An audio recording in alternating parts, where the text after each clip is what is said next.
morning. It's great to see you back here today. I hope you're finding Pittsburgh to your liking. Before we begin today, let's hear it for Pittsburgh. We're proud to be here.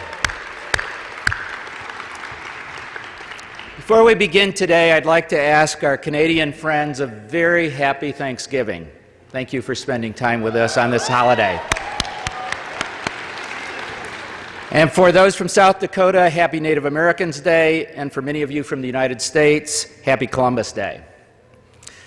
Today you will have many opportunities to mingle with and talk with some of the leaders in higher education sustainability, and I hope you will take advantage of the hundreds of conversations that will surround you today.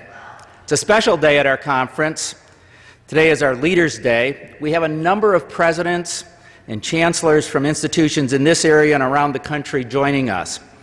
In a few minutes, our keynote will be delivered by a chancellor who actually once hired me. So there's a bit of personal piece in all of this.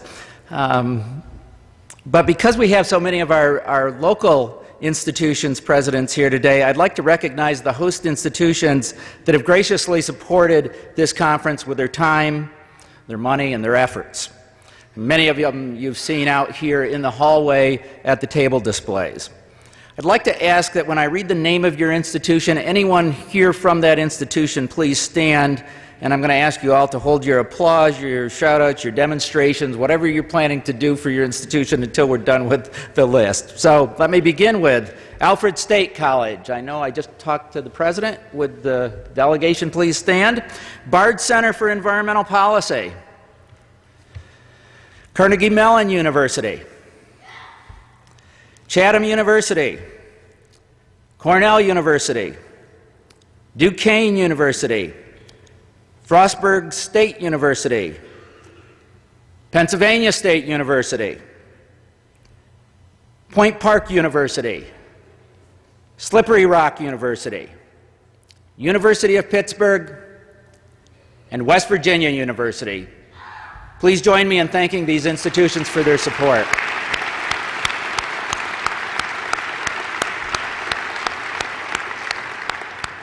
Let me also recognize a group from these institutions who served as the members of the host committee who helped us organize a whole lot of the events that are going on here today, and particularly the tours on the campuses. Would the members of the host committee please stand? Thank you all. We appreciate your assistance in making us feel welcome in Pittsburgh. As many of you know, AASHE became involved in work with presidents through the launch of the American College and University Presidents Climate Commitment. With our partners Second Nature and Eco America, we challenged presidents and chancellors to not only reach carbon neutrality in their campus operations, but also to commit to having all of their students understand sustainability and climate change. More than 670 college and university presidents have taken the bold step of becoming signatories. It's now my pleasure to ask the president of Second Nature, good friend, mentor, Tony Cortese, come to the stage and give us an update on the ACU-PCC. Tony?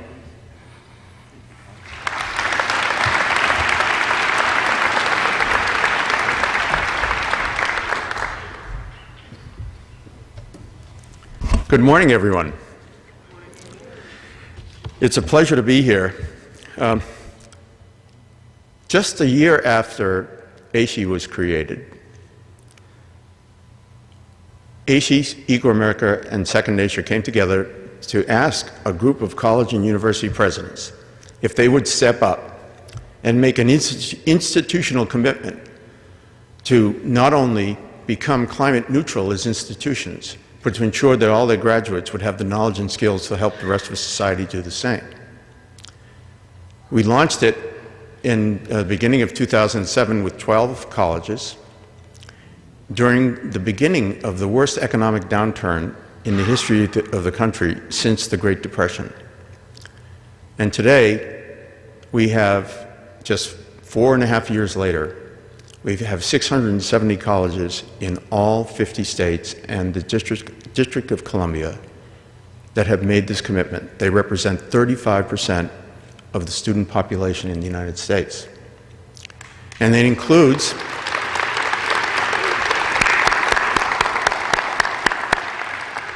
And it includes every type of college and university in the United States, from one of the smallest, College of the Atlantic, to minority-serving institutions, tribal colleges, to community colleges, to private liberal arts colleges, to big state universities, big research universities, including the two largest in the United States, Arizona State University and The Ohio State University. The diversity of the representation of this group is incredible. Why did we do this? The whole idea was that we felt that the challenge of becoming sustainable as a society, not necessarily in higher education, but as a society, required that we in higher education lead, and that this had to be something that was done not just by one individual college or university, but by all of the colleges and universities. We went to the presidents because the challenge of creating a healthy, just, and sustainable world for everyone now and in the future was so profound that we felt that only the presidents could convene all of the faculty, the students, the staff, the trustees to actually move the institution in a different and better direction.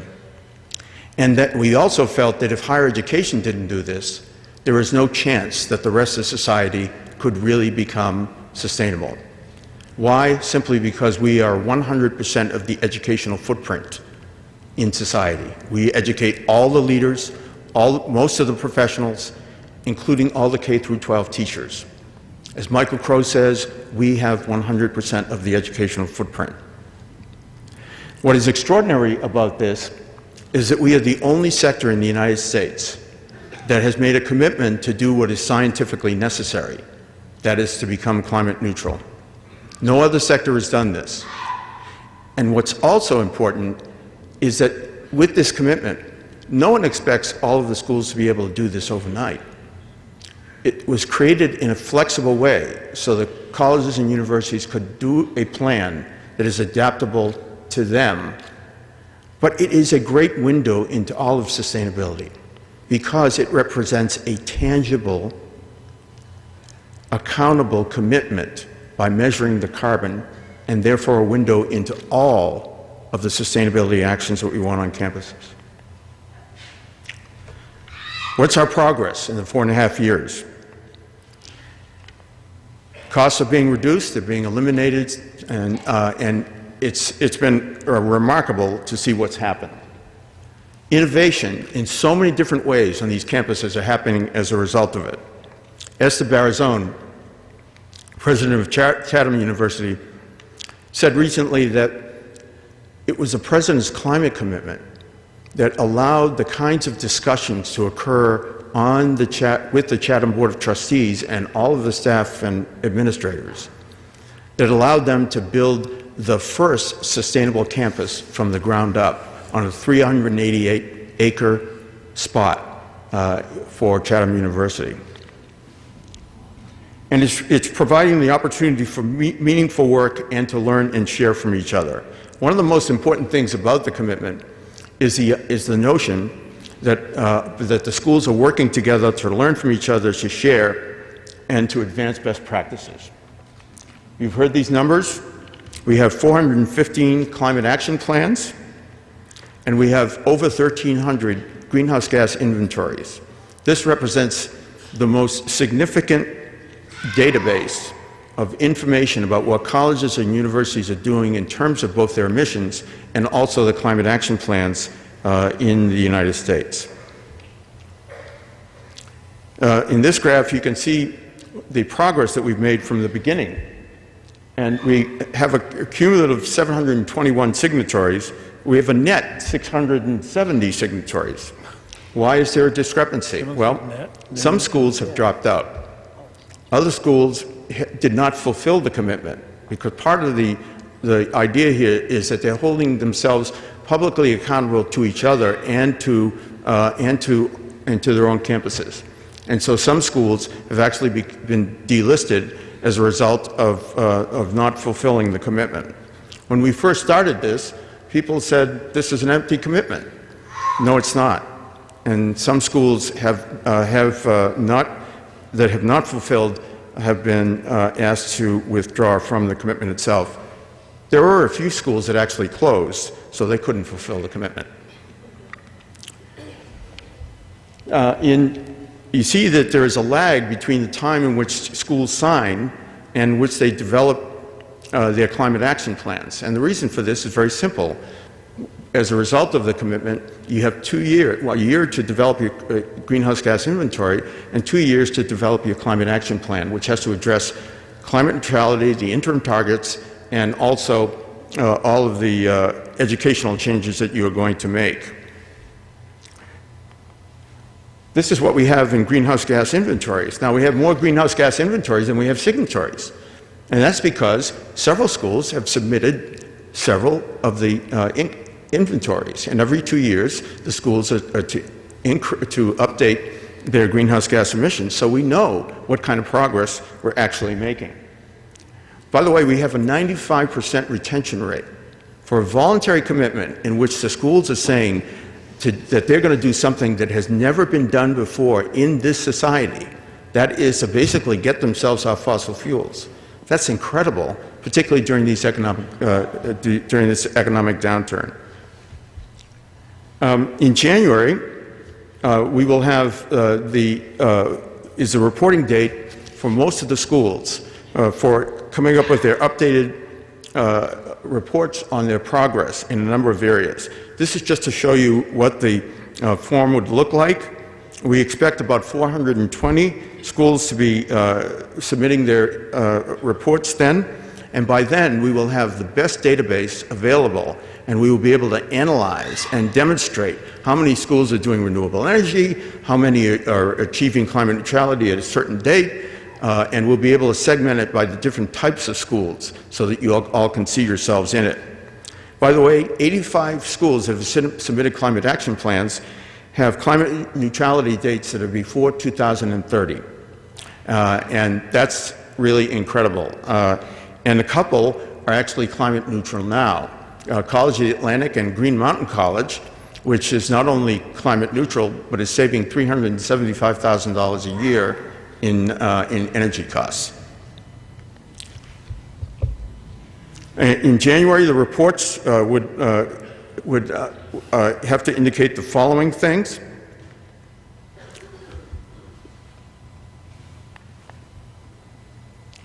And here's a couple of examples of what's happened on a few campuses. At Ball State University, they're shifting from coal-fired heating and cooling to geothermal, and this is going to reduce the greenhouse gas emissions by over 80,000 tons a year, and they're saving $2 million a year at current fuel costs.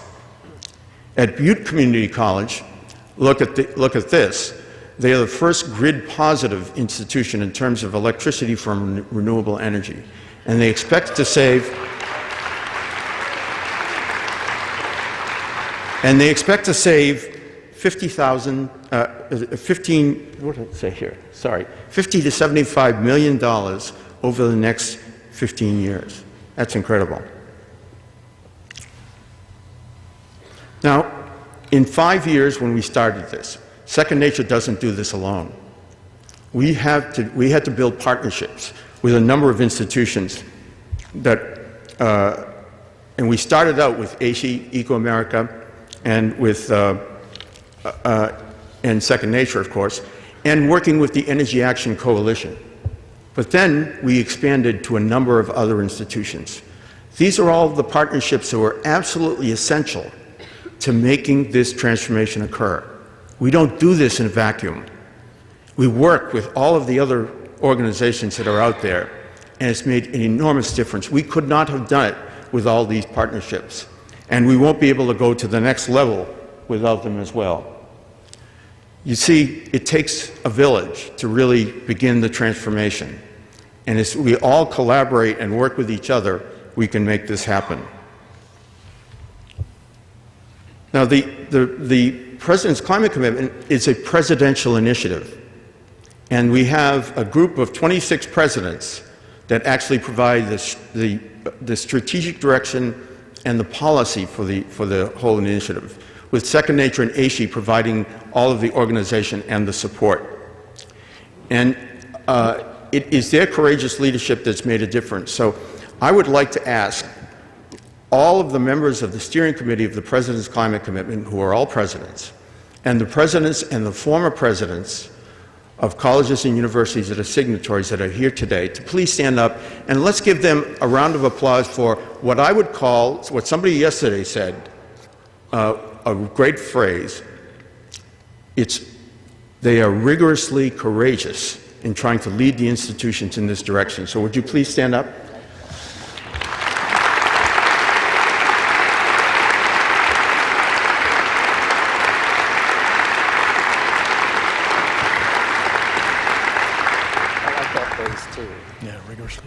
Now, to make this all happen, not only do we work with a whole group of partners, but we've got three other kinds of things that we do. First of all, as you can see at the bottom part of this, we have the program team of Second Nature. And would all the Second Nature staff please stand up so that if you have any questions about the President's Climate Commitment, please see one of them here and they can help you. We also have a new program that we're starting this year, and that is a Presidential Fellows Program. We have organized recently retired presidents who will be working with the existing presidents to help them fulfill the commitment and expand the whole initiative. Why? Because former presidents have walked in the shoes of the presidents. It's a form of peer mentoring that we think is extremely important. And we're delighted to have Mitch Tomashow, recently retired president of Unity College, to be the leader of this effort and to be a partner with us in making this all happen. We also, Judith Vermeley will be joining us when she resigns her presidency in January of 2012. And we are looking to have 2 additional presidential fellows, and one we would like to have from a minority-serving institution and another from a big research university. And we hope to expand this in the future to do a number of things to help advance the whole movement. We think the peer-to-peer is one of the most important things that we can do to advance this whole initiative. And then we've been blessed to have the Implementation Liaison Support Committee. We've got 15 members of the committee who are implementation liaisons on their own campuses that are working together to help us with all of the documents we produce and all of the strategies that we work on, and also to be there as a peer mentoring group for those of you that are out there that want to have help in developing your climate action plans. How long is this whole session supposed to go? And so now I'd like to just have a few words from Michael Crow, the former president, the current president of Arizona State University, and the former chair of the steering committee of the President's Climate Commitment. The critical role of higher education in all of this is that we are knowledge enterprises that produce 3 principal products. We produce the next generation of individuals who are, in theory, state-of-the-art in terms of the knowledge that they have and the capabilities that they have. Right, so we produce ideas and theories, and we produce stuff. All 3 of those things are essential to us reshaping the completely non-sustainable trajectory that we're on. So we're okay. Thank you, Michael. And I'd like to, just before I close, I want to say thank you to AASHE for being a partner all the way along. And now AASHE is playing a critical role this year. And Dr. Cindy Tomashow, would you please stand up? She's the new education director at AASHE. And one of the things that AASHE is going to be leading for the President's Climate Commitment is how do we make the transformation in the educational part. A lot of people think the President's Climate Commitment is only about the emissions reductions, but that's not the primary thing. The primary thing really is the transformation of the education. And AASHE has all the connections and all the capacity to do that, and we are delighted to have AASHE continue to play that role for us. And finally, I want to say, you know, I'm so inspired by everything that all of you do. In fact, one of the reasons we went to get the presidents to do this is because we knew that we want the presidents to celebrate, to validate all the work that you've been doing over the years, to help escalate it, and to motivate more people on your campuses to actually move this agenda forward. And I am delighted to see where we've come in a relatively short period of time, and also delighted that your keynote speaker, who will be coming on just after me, is the chair of the of the steering committee of the President's Climate Commitment, Tim White, and who has been an extraordinary champion of this, and by the way, is the person who has helped made it possible to have these recently retired presidential fellows be a strategy for the President's Climate Commitment. So thank you very much, and Paul, thank you very much.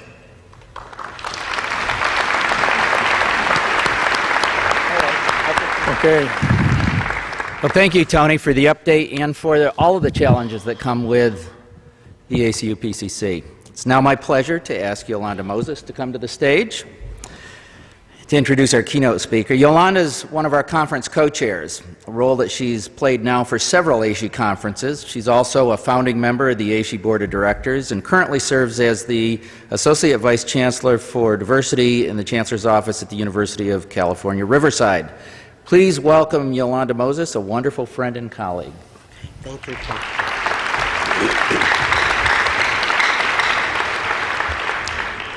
Good morning, everyone.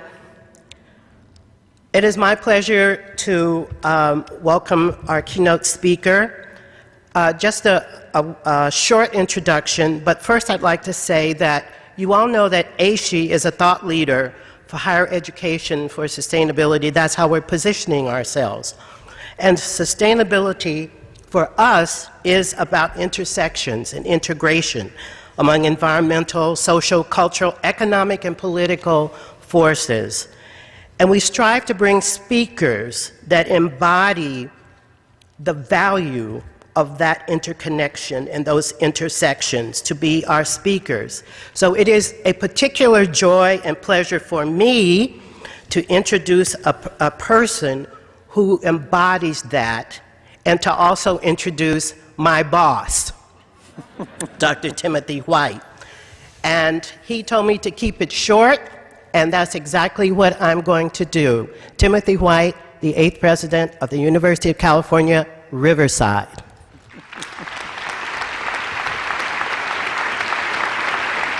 Well done, Yolanda. Thank you.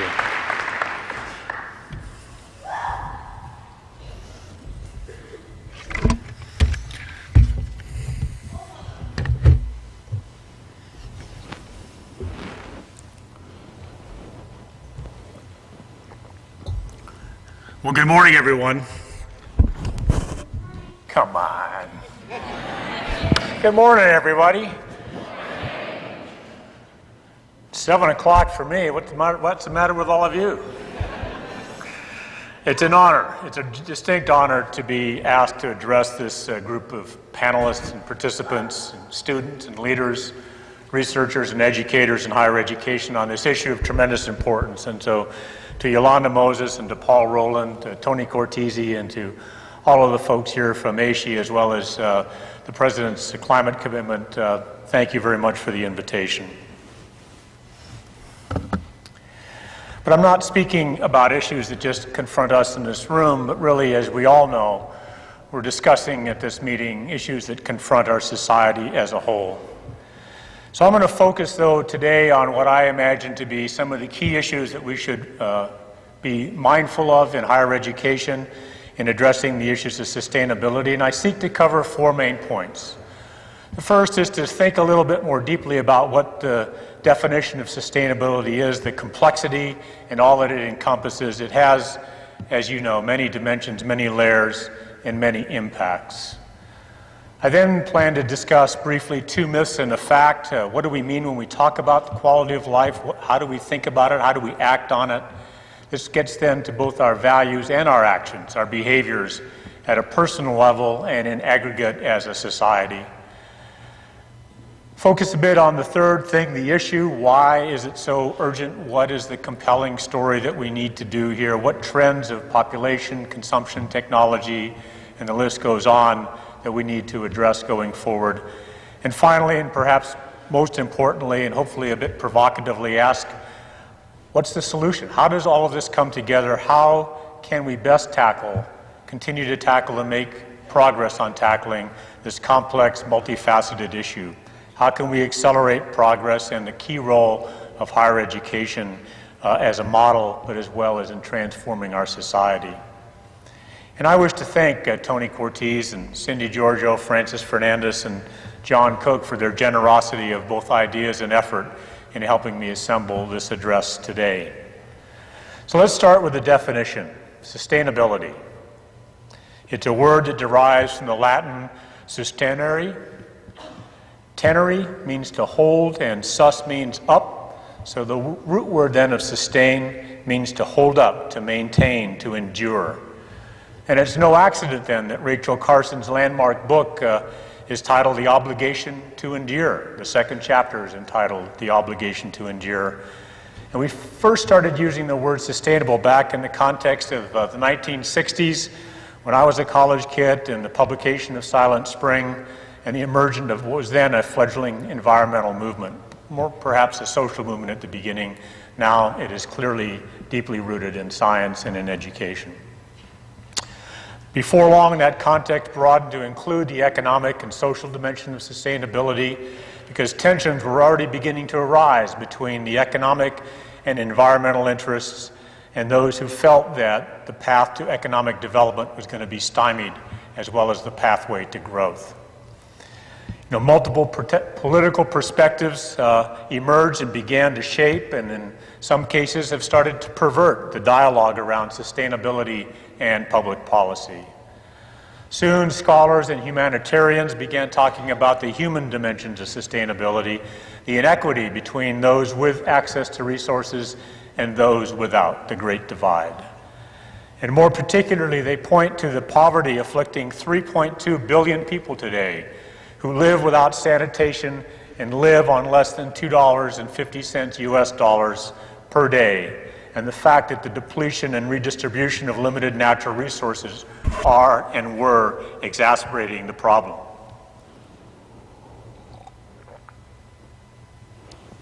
At the same time, sustainability became an intellectual and technological challenge for scientists and engineers.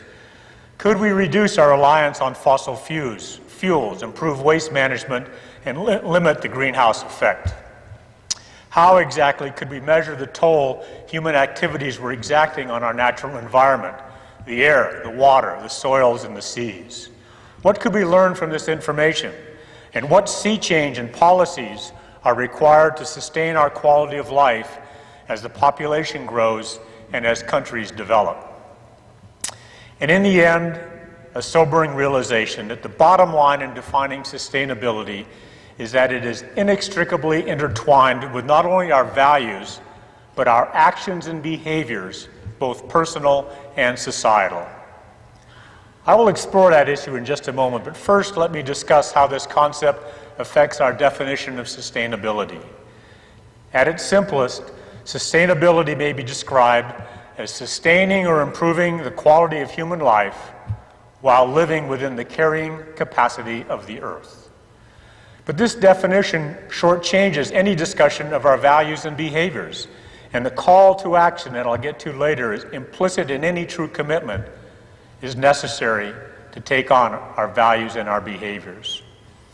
This omission was addressed by the Earth Charter, formed in 2000 as the eventual outgrowth of the 1987 World Commission on Environment and Development. The Earth Charter refers to, quote, a global society founded on a shared ethical framework that includes respect and care for the community of life, ecological integrity, universal human rights, respect for diversity, economic justice, democracy, and a culture of peace. The Charter is built on the understanding that we must have a healthy and sustainable relationship with the Earth in order to meet the basic needs of current and of future generations. The Earth Charter challenges us at a very visceral level. What will our legacy be? This notion captures the full complexity and multiple dimensions of the concept of sustainability, the values we embrace, and the challenges that lie before us. This is not a simple problem.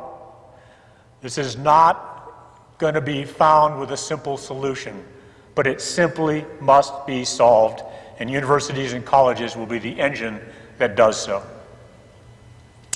So let's explore two myths and a fact. Myth one, increased consumption is equated with success. From the earliest civilization some 6,000 years ago, humankind has equated the acquisition of goods as evidence of success. Early on, it was simply an issue of survival. More food, better shelter meant longer, healthier lives. But as we evolved, we wanted more and more and more. Today, many consider the most successful among us to be those with the largest homes, the fanciest clothes and furnishings, the most elegant vehicles, the latest technological gadgets, and the luxury to travel and to consume, to consume, and to consume. Indeed, this is a personal definition of success, the standard of living to which many aspire.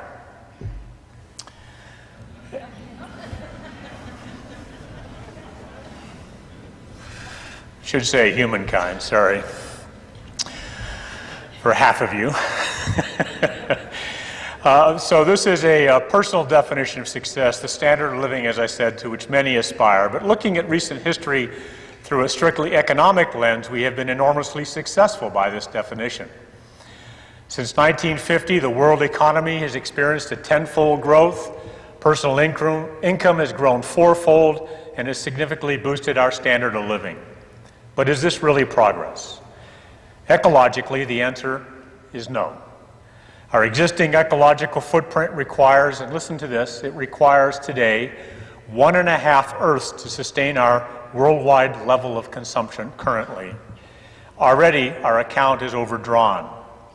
And scientists have estimated that we would need 4 to 5 Earths if everyone on the planet lived like the average American, a goal that many other nations are scrambling to attain. At some point, the celestial bank will have to foreclose, collapse, as Jared Diamond proffers. And yet, our appetite for growth and for consumption and new technologies is seemingly limitless. In his 2011 book, which I endorse and commend to you, World on the Edge, Lester Brown employs a simple but effective metaphor for the resulting degradation of resources and the speed at which this occurs. He describes a lily pond with 1 leaf in it on day 1, 2 leaves on day 2, 4 leaves on day 3, and so on, doubling the number of leaves each day. And then poses the question, if the lily pond becomes completely full on day 30, on what day is it half full? The answer, of course, is day 29. Leaves in a pond is one thing. They can be seen and they can be counted. But the unintended consequences of exponential growth and its corollary of exponential decay may not be noticed in time, unless, of course, there are people and agencies, namely colleges and universities, to provide science and rational thinking to these issues and then have them influence public policy. Let's go now to myth number 2. Better widgets improve the quality of life. This myth is closely linked to myth number 1, but it reflects the producer or industry perspective rather than the individual. Surely if a business can produce a bigger, flashier, faster widget, business is moving society forward and improving one's quality of life, especially if the price is affordable and the producer turns a profit. A business plan under which many companies operate and really is the premise underlying capitalism.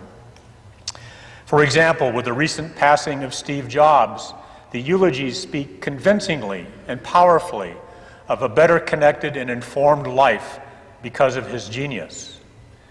But as we balance our consideration of such advances, we must consider whether a given company factors into the equation the true cost of producing widget 2.0.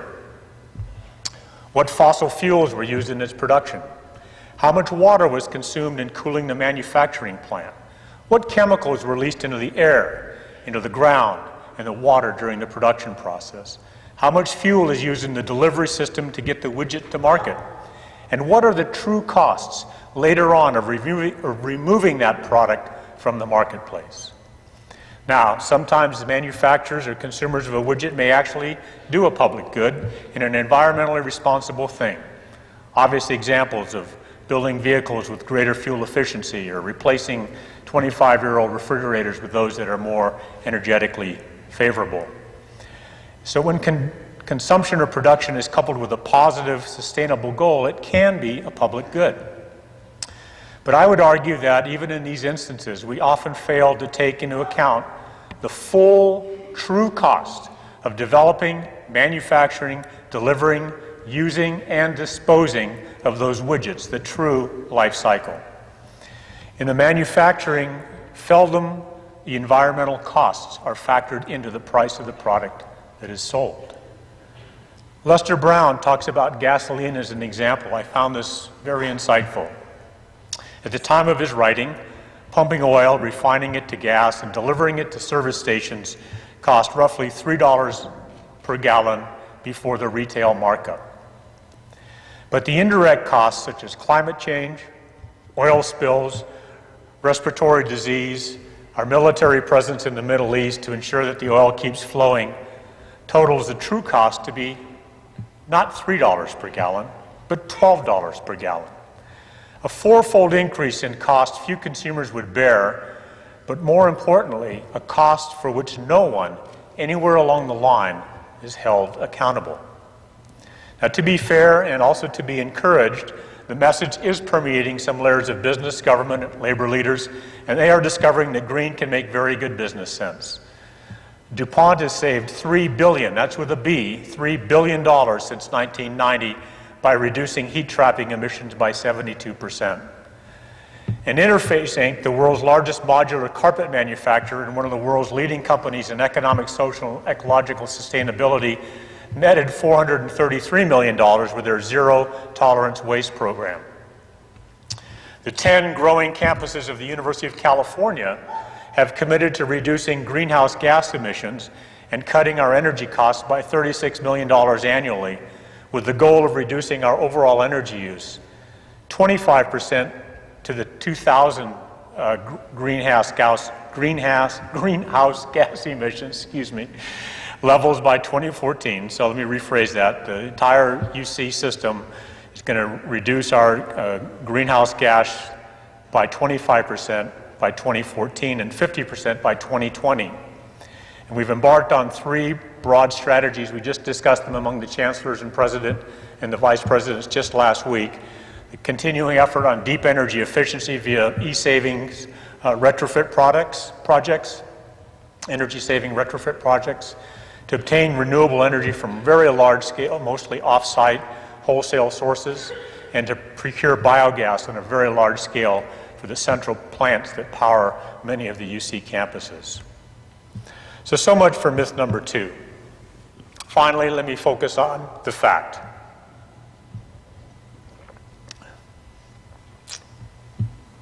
Pay attention. The Earth's resources are finite. Now, wait a minute. Stop tweeting your colleagues that you just learned something new. We all understand this at an intellectual level. But our behavior, especially collectively, especially across the globe, rarely reflects this level of intellectual understanding. We continue to produce and consume as though the Earth's natural resources will last forever, or that it's somebody else's problem and that I deserve a pass, or I deserve a get-out-of-jail card free. It just isn't so. The consequences of climate change, habitat destruction, and the overconsumption of natural resources can somehow be denied or justified, or at least postponed for someone else to worry about. In his book, Collapse, on how societies choose to fail or succeed, Jared Diamond writes that perhaps a crux of success or failure is to know which core values to hold on to and which ones to discard and replace with new values when times change. Written by an academic at UCLA. Jim Collins, who's a capitalist, talking about companies going from good to great, points out that to be great, that one needs to preserve the core values and core purposes, but change the cultural and operating practices and adjust specific goals and strategies to get from here to there. Now, while many in our country have raised our collective consciousness about this, I see little evidence that we're making sufficient change. And when times get tough, like now with the lingering economic malaise, it is easy to retreat from a forward-leaning view. And I caution, I urge you not to do so. We have not struck a realistic and sustainable balance between quality of life nor environmental responsibility. 2002 study by Mathis Weckernagel of the Global Footprint Network concluded that humanity's collective demands surpassed the Earth's regenerative capacity in 1980. Less than 20 years after that, global demands on the Earth's natural system exceed sustainable yields by 35%, and Tony just told me that just last week we've gone into ecological overload for this calendar year, 2011.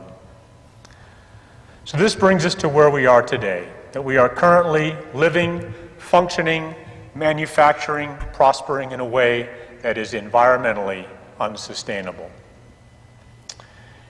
economically unsustainable, socially unsustainable, politically unsustainable. In the last 200 years, the Earth's population has grown from 1 to 6.7 billion people, more than a six-fold gain. During the same period, our energy consumption has gone up 80-fold and the economic output 68-fold. And of that burgeoning population, some 25% of it consumes some 70 to 80% of the world's resources. Since 1960, the gap between the richest 20% and the poorest 20% has increased by threefold.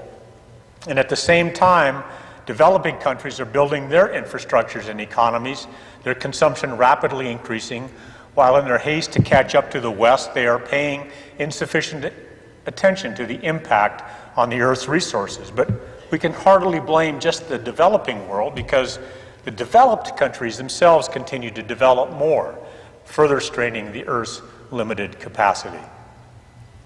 We call it progress, but is it? Can it be sustained? And the answer, based on science, is clearly no.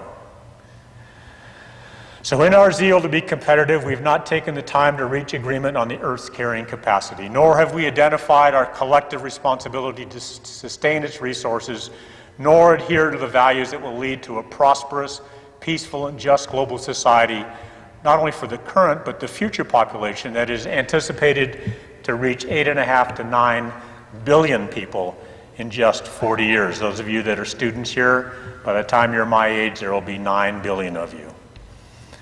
Now, I agree with my colleague and friend Tony Cortez that this is arguably, and listen to his words, arguably the greatest civilizational, moral, and intellectual challenge that humanity, and therefore higher education, has ever faced. Business as usual will not work, and failure is not an option.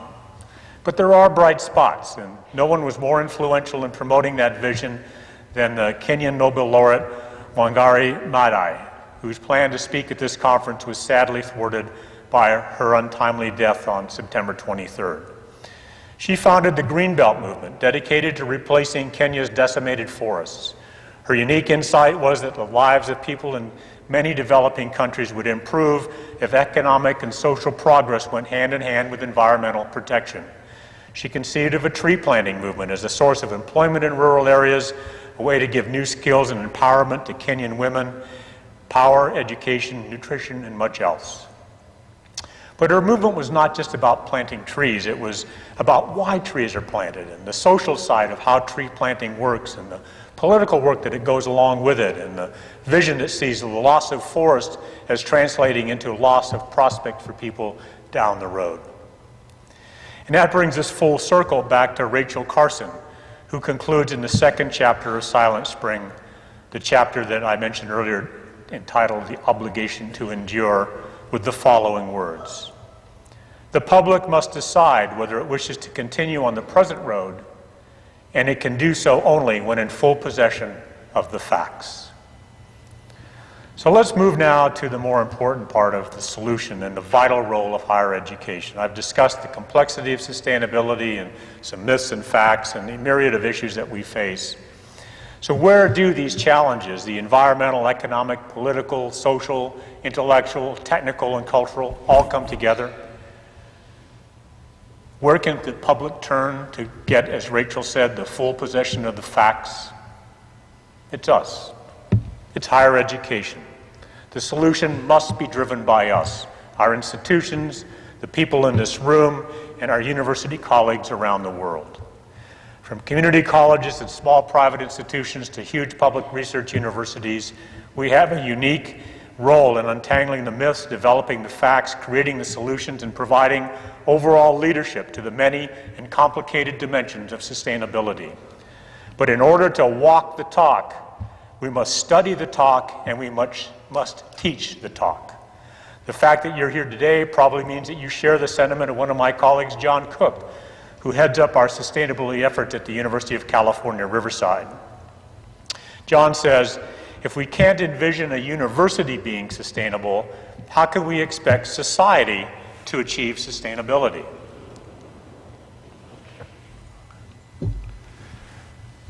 Well, actually, John, there are probably two defined communities, not just one, that could consider this equation. One, of course, is colleges and universities. The other is prisons.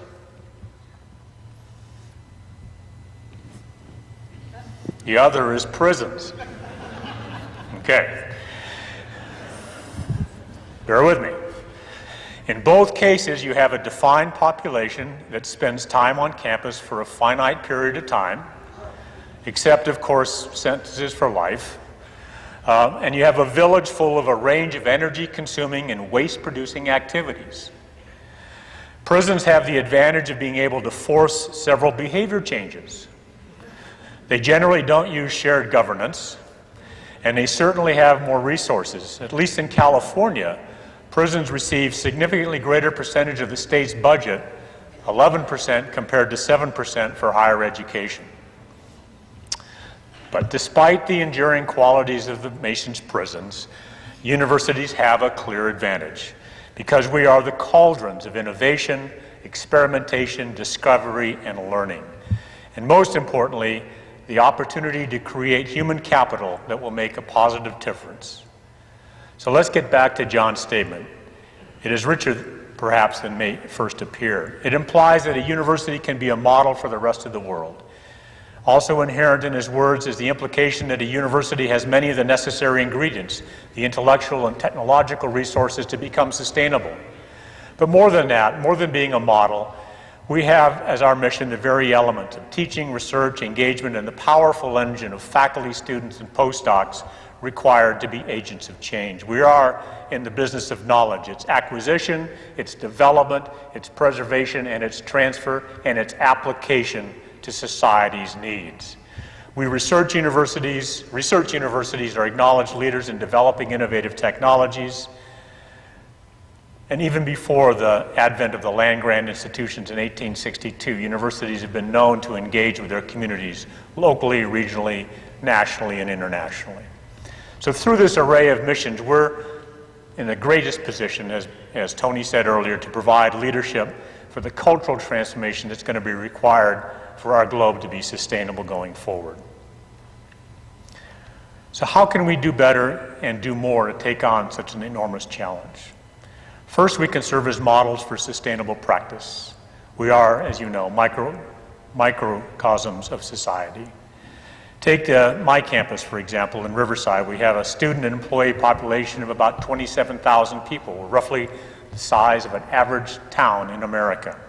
We have apartments and residence halls, restaurants, stores, utilities, trash pickup, recycling, mail services, fleet services, our own police department, gardeners, and so much more. Like UC Riverside, like each of your institutions, has already put in place many sustainable practices and technologies. We recycle 58% of our waste and are installing a fully operational transfer station to take this to 75% in the next year and a half. We run 100% of our chilled water air conditioning through a process called thermal energy storage, which we chill the water at night when energy costs are cheaper, and then run it through the campus during the day, thus saving enough to power the equivalent of 10,000 homes. And Riverside, by the way, is a very arid, warm environment. It's a desert. So it's not uncommon to be 110 degrees in the summertime, and it's about 80 degrees there today. Blue skies, no clouds, no rain. Sorry. No humidity. No bugs. A lot of wonderful people. Congested free, oh sorry, I'm just getting off on. We constructed our latest research building for the School of Medicine, our health sciences building, of recycled and renewable materials to a standard that will outperform the stringent California Energy Code by over 20%. Our Center for Environmental Research and Technology is perfecting a biofuel transformation system that converts food waste from our dining halls into fuel. We do know that leadership can start at the top, so I personally have committed to chair of the University of California's Chancellor's Committee on Sustainability. The bully pulpit does have its advantages from time to time. And despite significant budget challenges in the state of California and across America, and perhaps because of them, which is an important point, I continue to fund UCR's sustainability program, not because I only believe it's the right thing to do, but in the long run, I believe it will not only conserve precious natural resources, but it will also definitely save our university institutional money, public money. At the national level, I now chair the President's Climate Commitment, a group that, as you know, has shown unprecedented collective commitment to the goal of climate neutrality. This group of individuals have signaled their commitment to create a sustainable society and ensure that all graduates can align their personal and professional lives with that goal. In very real sense, the PCC, which in 4 years has grown from 12 to 670, 675 or so, is throwing down the gauntlet to all U.S. institutions by committing so publicly to measure, to reduce, and eventually neutralize campus greenhouse gas emissions, to help develop students' capability, to help all of the society to do the same, and to be publicly accountable for our progress or the lack thereof. But leadership also emerges, and this is an important point for me. When I speak on leadership, I pause on this a lot because I think it's actually more powerful than leadership from the top. That leadership also emerges from anybody willing to act. It is not only the purview of line authority. Higher education provides the intellect and initiative to move this country forward. It's important that we set the standard for society to obtain and to aspire and to train and to develop the intellectual community to be successful. So it is the responsibility of our faculty, our staff, and our students to do so while they're on campus, and it's the responsibility of our alumni who infiltrate all walks of life after they leave the campuses. And given the increasingly international nature of higher education, our chance as American universities to have this carry across the world is increasing on a daily basis.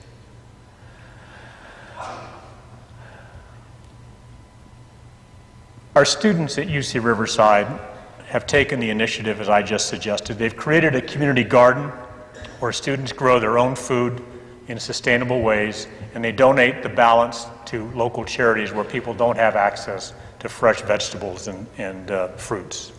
They've launched a campaign to educate students to use filtered water rather than bottled. It's hard to see bottled water on our campus anymore.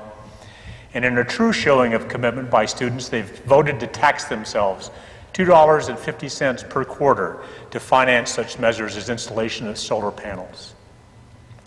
And one particularly enterprising group of students in engineering got an EPA grant to develop low-cost solar dryers for low-income families that could cut power usage by up to 16%, and a local builder has committed to take that technology and install those dryers in his zero-energy housing development under construction in Riverside. So you, as members of AASHE, are in the wheelhouse and are doing this and so much more, and I applaud you for those efforts and encourage you to continue to exert the leadership in modeling sustainable behavior. But we must do more, and let's talk a little bit about what happens in our teaching and learning environments. In chemistry and engineering and law and public policy and agriculture and biology, of course, environmental sciences, undergraduate and graduate students have focused on areas that can advance the sustainability agenda for many years now. But what of the other disciplines? Sustainability is not just for environmental sciences anymore. Are our business majors examining the health and social and environmental costs when they look at business plans? Are our psychology and sociology majors looking at human behavior in terms of sustainability and why we make the choices we do, and more importantly, how can we change behaviors? Can philosophy majors examine the values that underpin the decisions we make about sustainability? Are we asking our English and creative writing majors to read and write essays on human rights, social justice, and the environment? In music, dance, and the performing arts, are students taught to develop interpretive pieces that convey the message of sustainability? I challenge you to think deeply and hold your leaders on your campuses responsible to have sustainability infused across the curriculum.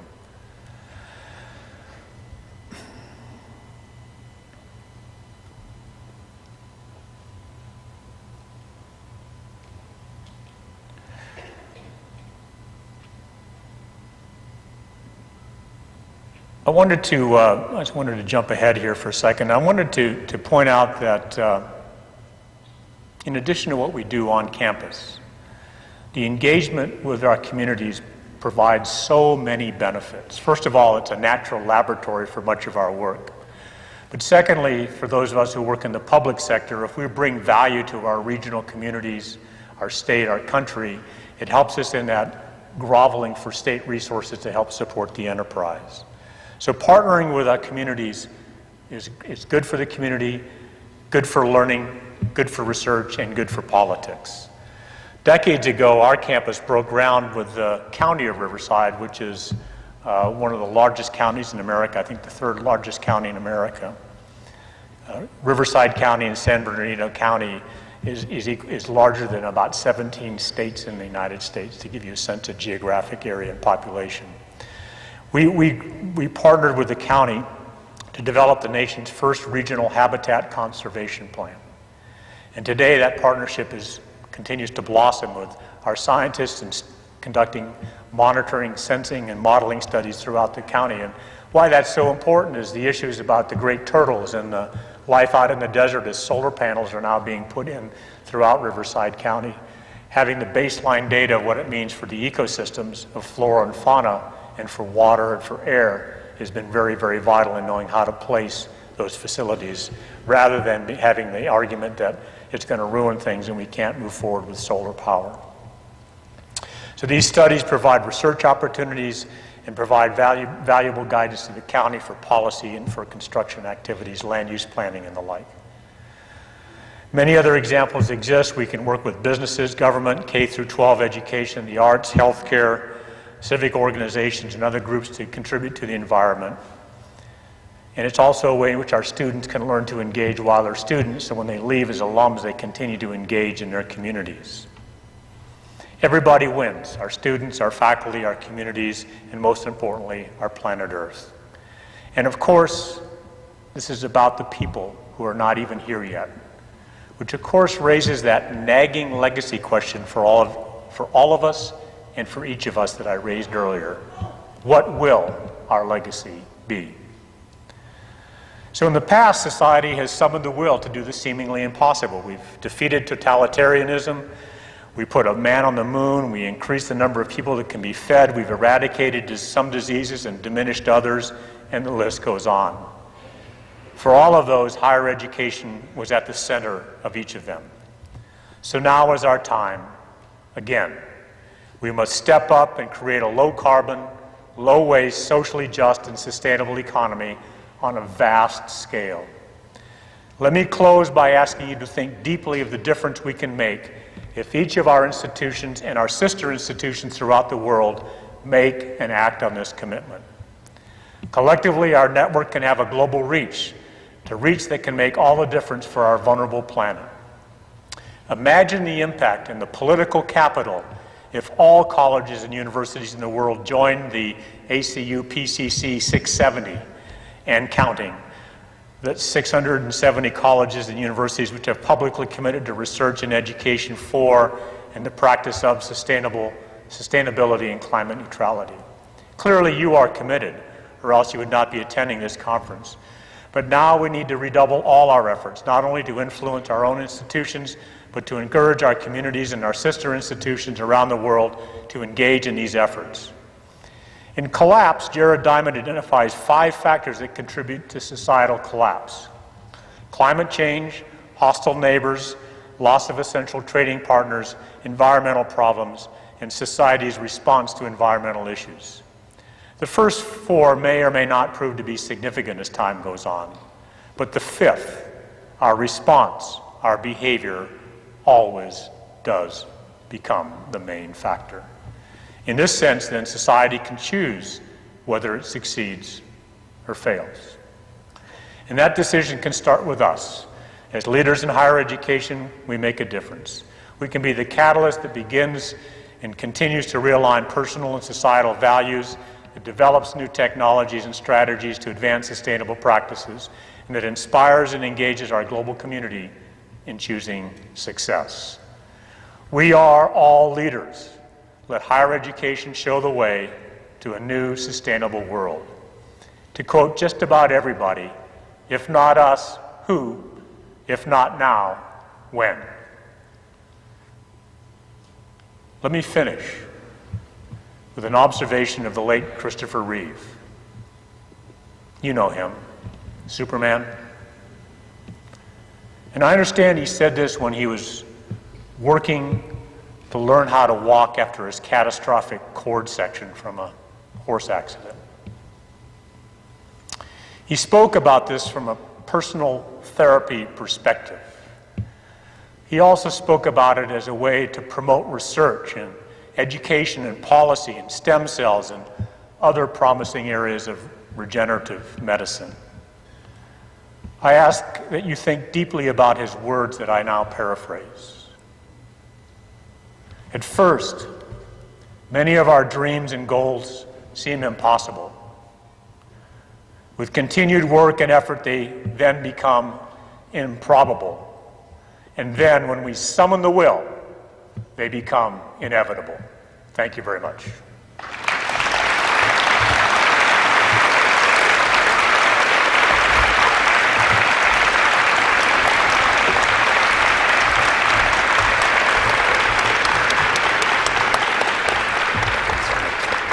Okay. Thank you, Chancellor White, for challenging us, not only personally and professionally, but also institutionally. And thanks for your leadership at several institutions now in moving us forward.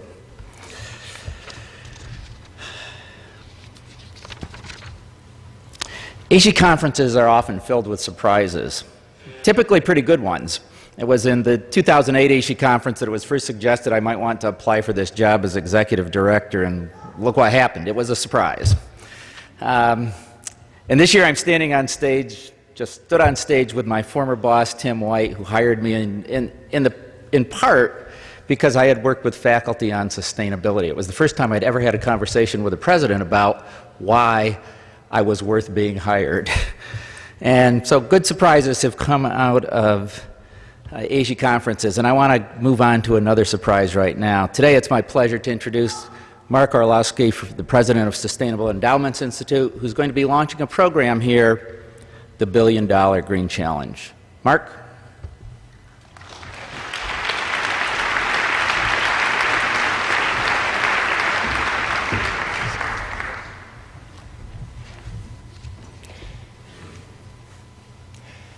Good morning, everyone.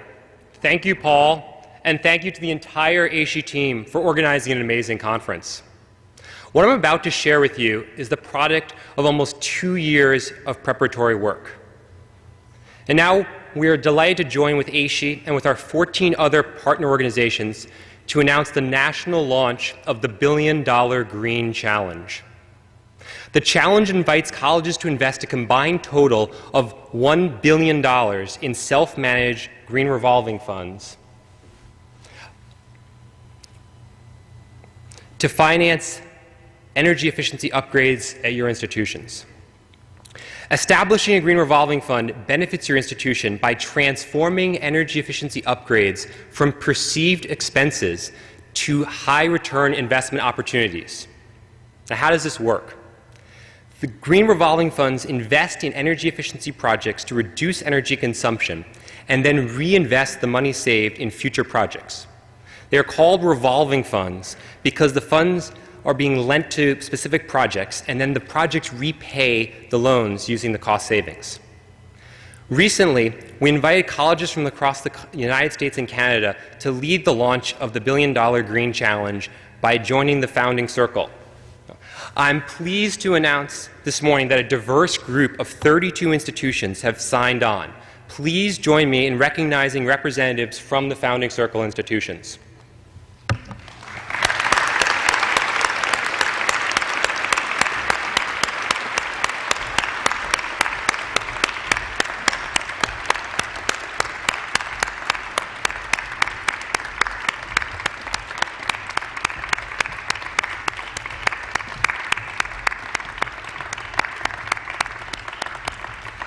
So these institutions together have already invested or are committing to invest more than $65 million into green revolving funds at their institutions.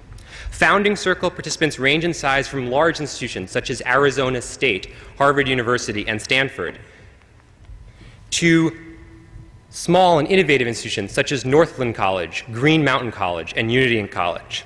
At the heart of the challenge is the green revolving fund model. Green revolving funds offer a variety of benefits and opportunities.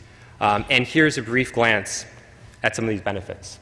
And just want to recognize all of our Founding Circle institutions one more time.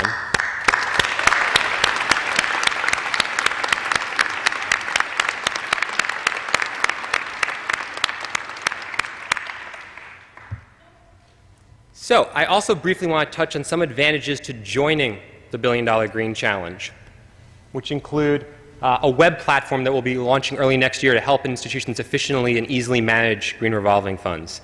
We're also focusing on best practices and tracking of data and developing a project library of already completed projects. Joining the challenge will also let you to access consulting services. And of course, there's also sort of the publicity and media aspect as well.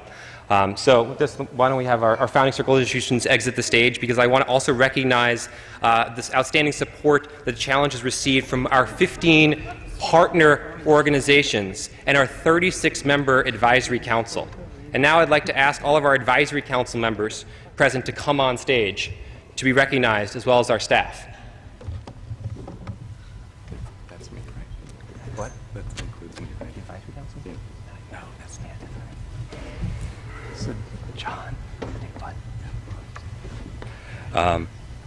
So this group has really been absolutely tremendous in helping put together this effort. They became an advisory council starting in early part of 2010 and have continued having monthly meetings and calls to help coordinate and organize the challenge. There's a total of 36 members. These are the members of the advisory council who are present here at the AASHE conference. So please join me in thanking and recognizing them.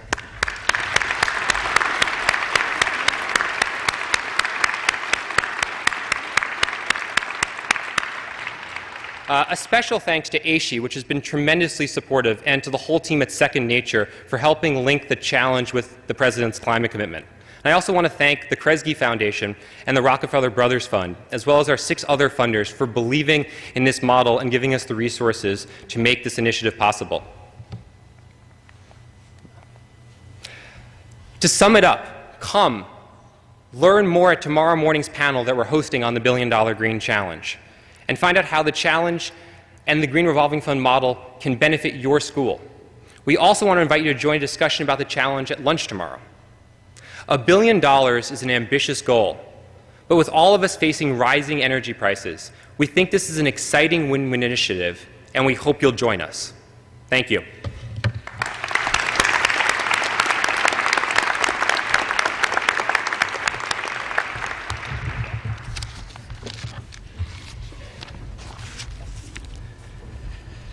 Well, thank you, Mark, and all of the partner organizations that are supporting this challenge. Surprises and challenges, and that's going to be the theme, I think, throughout this conference, our surprises and challenges. I would like to bring to your attention today, and I hope many of you noticed it as you're coming back from breakfast, as you come by the wall that looks down into the expo hall, that we have the Stars Hall of Fame on the glass wall, and I would ask you to leave those stars on the glass. You see your institution there, and I know some of you want to take it home. We actually have a designated person at each institution to pick those up at the end of the conference, but we have recognized all of the stars institutions that have been rated, and if you look at the glass wall, it's actually quite spectacular. And so congratulations to all of you who have risen to the challenge and have received your stars rating. A few logistics of the day.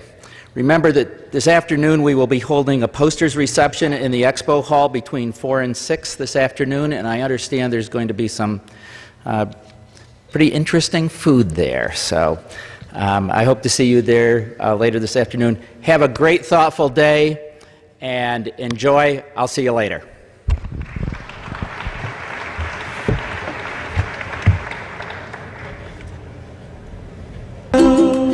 Over the rainbow, way up high,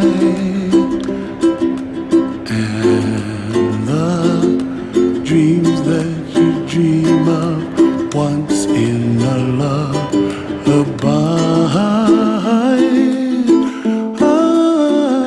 Oh, somewhere over the rainbow, bluebirds fly, and the dreams that you dream of, dreams really do come true. Ooh, someday you wish upon a star, wake up where the clouds are far behind. Trouble melts like lemon drops high above the chimney top. That's where you find me. Oh, somewhere over the rainbow, bluebirds fly, and the dreams that you dare to, oh why can't well, I see trees of green and red roses too. I watch them bloom for me and you, and I think to myself, what a wonderful world. Well, I see skies of blue, and I see clouds of white and the brightness of day. I like the dark, and I think to myself, what a wonderful world. The colors of the rainbow, so pretty in the sky, are also on the faces of people passing by. I see friends shaking hands, singing, how do you do? They really say, I love you. I hear baby